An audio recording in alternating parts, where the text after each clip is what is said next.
you. Those are a lot of very wonderful compliments. I don't know at all. Anyway, I'm sorry I'm not Dick Abbott. However, I'm Michael, and there you're going to have to put up with it. Now, before I tell you anything, I've got two letters, two messages for Janet. One is dated June the 18th. Dear Janet, you were a beautiful Rosie. I suppose you know which part that was, Janet. Thank you for being so sweet to me. Have a ball tonight and all love you. You certainly deserve it. Love, Cheetah Rivera.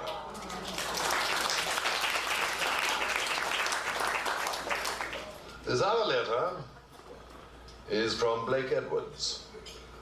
Dearest Janet, would that I could be with you on your well-deserved tribute.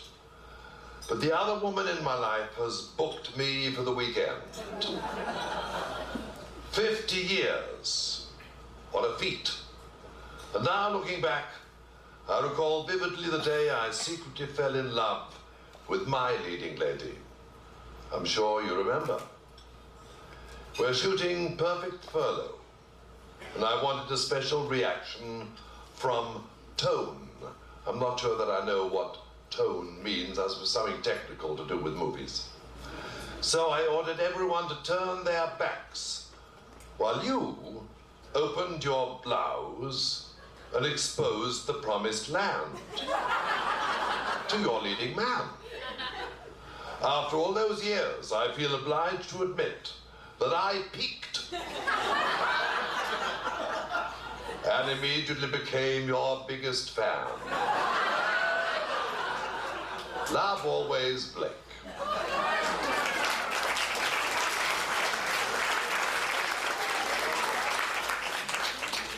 Now, let me introduce some wonderful people who are going to come talk to you. Rex Reed has stepped before the cameras. Surely you all remember Myra Breckenridge. Very fine performance, if I may say so. But we mostly know him as a witty, perceptive chronicler of the arts. His weekly column enlivens the pages of the New York Observer, and he does a great deal of other writing besides. Mr. Rex Reed. Can you come up this way, or are you coming here? I can't see you, Rex. Here he comes. Are you coming up this way? Okay. Thank you for coming. I'm going to get off, so you can get out there.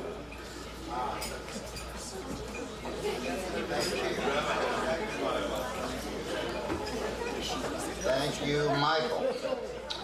And I am a little bit sorry that Dick Cavett is not here, because I always rely on him to make clear everything that is going on, but I know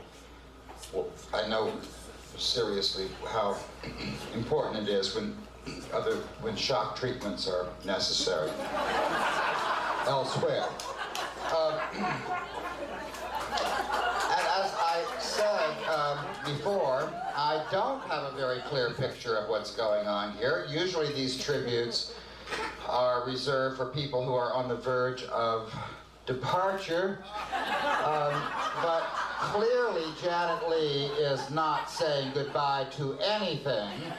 She has hello written all over her face in CinemaScope, as you can see.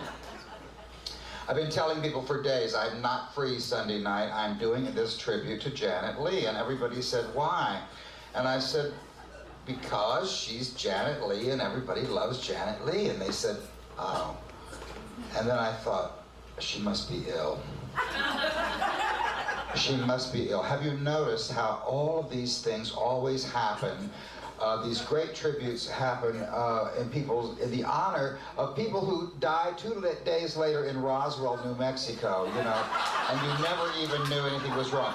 Well, this is obviously also not true. Look at that face. Then I thought, okay, it's not a celebration by the industries of hospitality or fashion. This is, after all, the woman who set the motel industry back 20 years. And this is the woman who forced a calamitous plunge in the sale of shower curtains. Then I said to myself, maybe it's just the simple fact that she's a survivor. Yeah. Now, you know, I'm starting to distrust that word, because if you can get from Bergdorf's to Carnegie Hall these days, passing 20 theme park restaurants serving purple milkshakes and fried ice cream on a stick without being run down by a motorcycle, you're a survivor.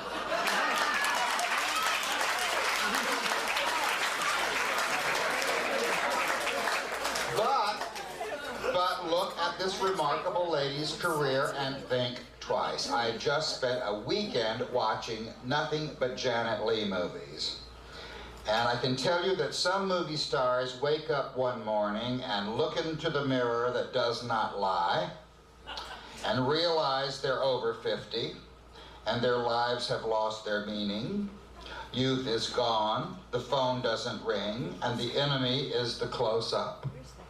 That did not happen to Janet Leigh, because she never set out clawing and desperate for stardom in the first place. She was, as Jamie Lee just told you, little 18-year-old Jeanette Helen Morrison, a pretty girl whose mother worked in a ski lodge. When Norma Scherer, who was staying there, saw her photo, took it back to MGM, and the rest is history. Now, that year was 1946, and she went to Hollywood because she was married to a bass player who wanted to break into the big band business. And MGM took one look at her, changed her name to Janet for Gaynor, and Vivian for Leigh, and paid her $50 a week, and promised her acting lessons. Instead, they threw her immediately into her first movie opposite Van Johnson, playing a Missouri hillbilly after the Civil War. And Janet Leigh, the new Janet Leigh, said, "I can't do this. I don't know how to say dinner is served. I mean, you promised you would teach me how to walk and talk and act." And they said, "There's no time. You will just have to be a movie star who learns on the job." She did. And she clicked. And for the next 6 years, because they figured she couldn't walk or talk or act, it didn't matter what they assigned her because nobody would know the difference. And as a result, Janet Leigh, and by the way, she was wonderful in all of these parts, whether the movies were good or not. Anyway, Janet Leigh, here's what I saw this weekend. This lady was a Russian ballerina who threw herself off the top of Ethel Barrymore's convent.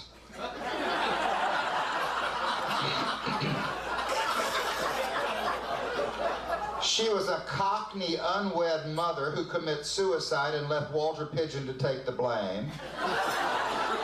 Not nice. She was Mrs. Richard Rogers and was the only person in the cast of Words and Music who didn't get to sing.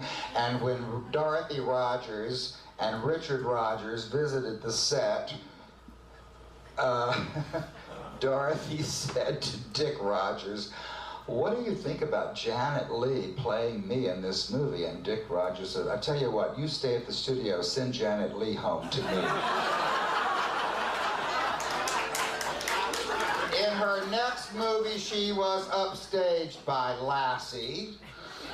Then she was Greer Garson's niece, Errol Flynn's daughter, and a Southern belle in mad pursuit of opera star Ezio Pinza, who took one look at the rushes, left the movies, and never came back.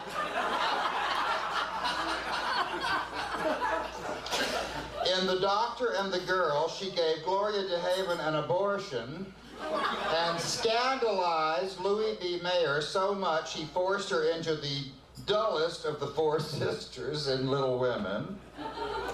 At one point, I've got to tell you, MGM built an entire movie around her and Van Johnson about the price of sirloin. About the price of meat. It was called Confidentially Connie. But Janet says she finally saw the handwriting on the wall when that same year, in a little epic called Fearless Fagin, she was forced to play second fiddle to a cross-eyed lion. So she left home for RKO. She got herself stalked by Howard Hughes. She played a Russian spy who, now get this plot, this is great. You think Mission Impossible is stupid? When you hear this.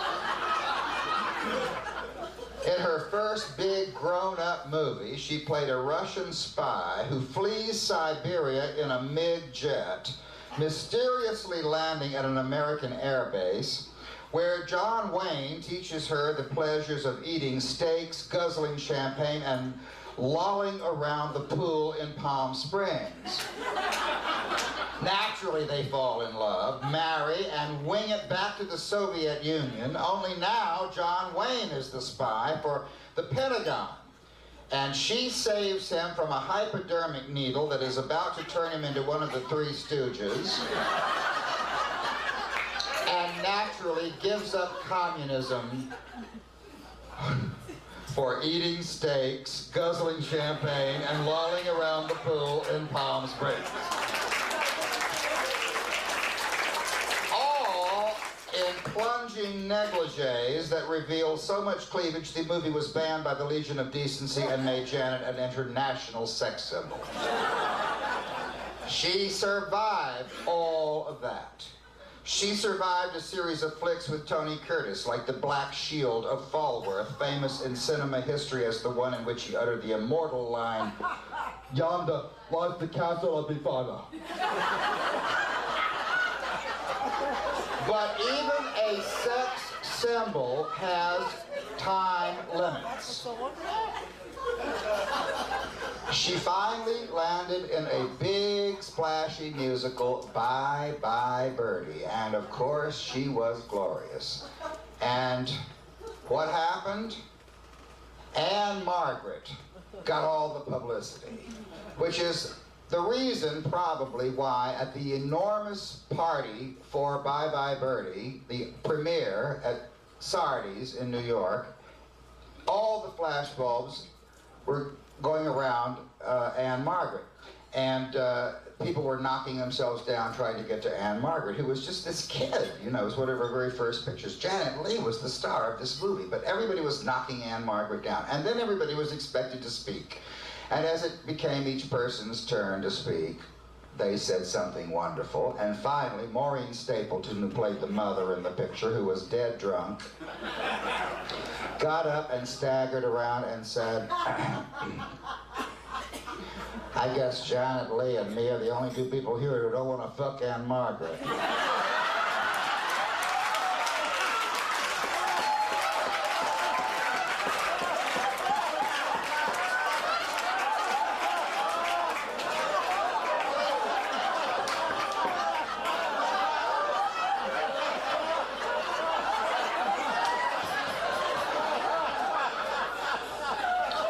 You said it would be edited.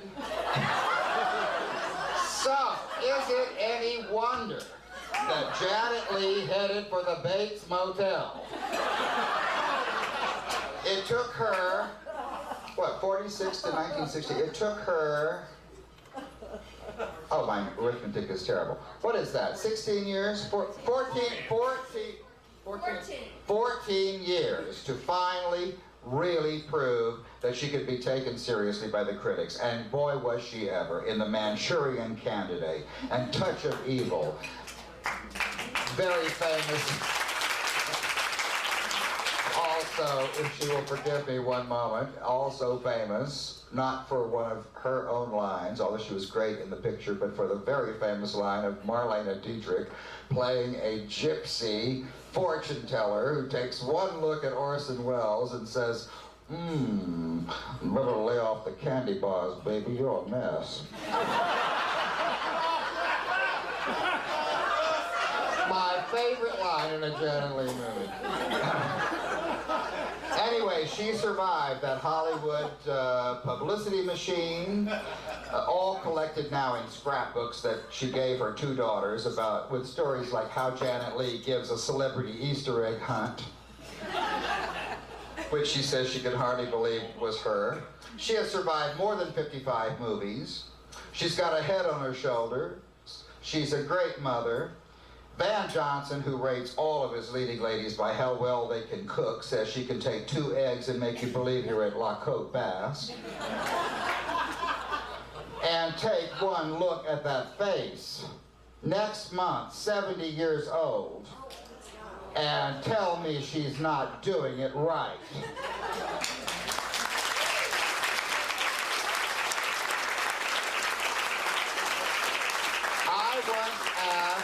I once asked 2 legendary actresses for their definition of survival. Betty Davis said, keep breathing. Katharine Hepburn said, outlive everybody else.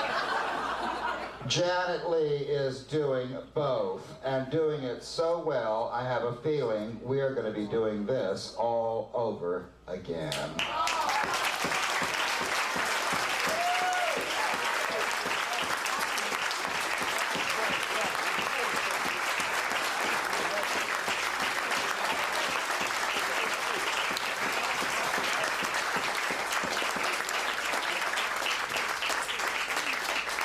Thank you, Rex. That was a magnificent tribute. Very, very funny indeed. There are the people who don't wish to.